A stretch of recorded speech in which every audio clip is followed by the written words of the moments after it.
So this is Tony. He's going to take us through this tiny house community here in Portland, Oregon.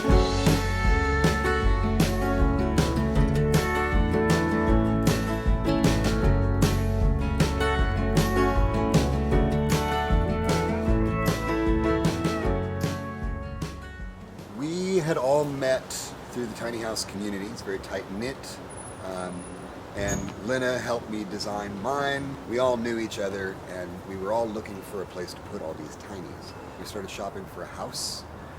6 months of shopping for a house yielded nothing good.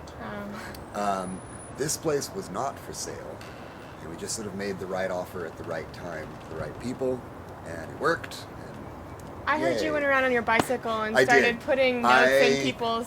Blanketed the neighborhood with little notes saying, hey, we're trying to start a tiny house community, we need something with a large lot.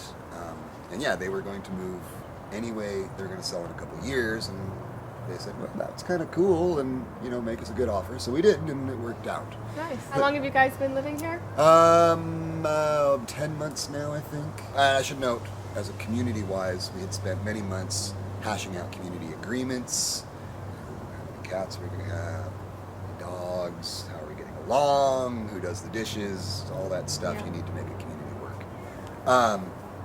So we had that in place amongst ourselves, and we were pretty happy with how that was going when we moved in. So the first thing we had to do infrastructure-wise was get water, power out to these houses.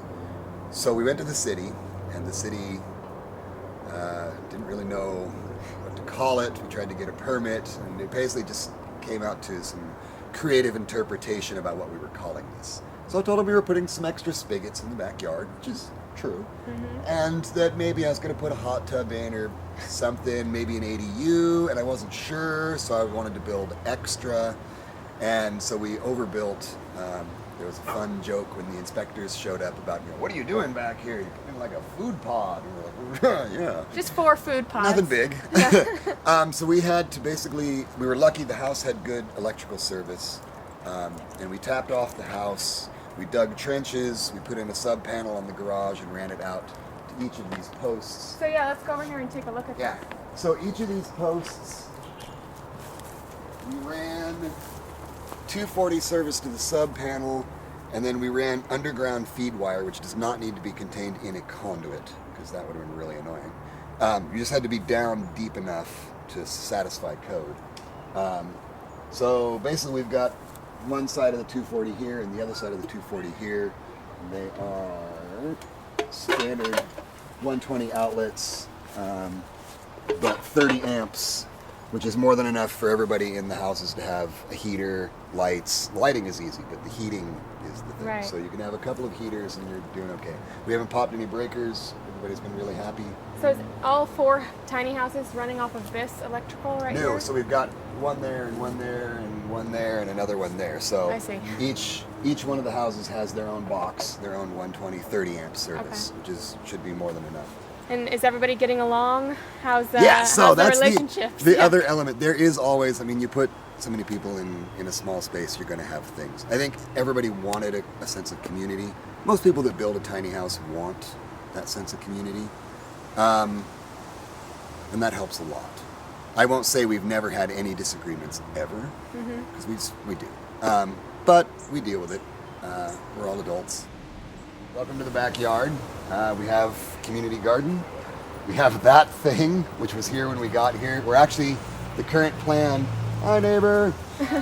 The current plan is to build a hot tub in that thing. Oh man, We've got the water and power. Yeah, the neighbor's already volunteered to put in a gate on the fence if we get that done. It's very neighborly. But that's our stuff. Fruit trees everywhere and lots of lawn to mow. And yeah, you our guys, little place. do you divide up all of the garden work and the mowing of the lawn and the maintenance?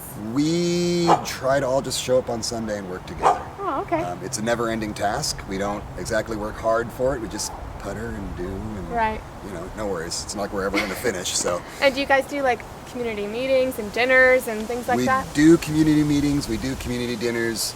Community dinners is important. I would say it's actually the most important thing we do. It's the time when you sit down, you talk, you gripe about stuff. It's an important together element that I think is absolutely necessary. All right. Well, thank you so much for taking us through the community and giving tips to other people who want to start tiny house communities. Yeah. Really Yeah. appreciate it. Yep. All right.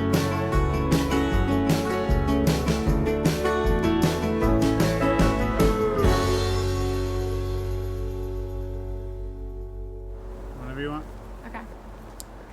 So this is Tony. He's going to take us through this tiny house community. And that was Ben. Blooper reel. And this is Elise. Okay. All right.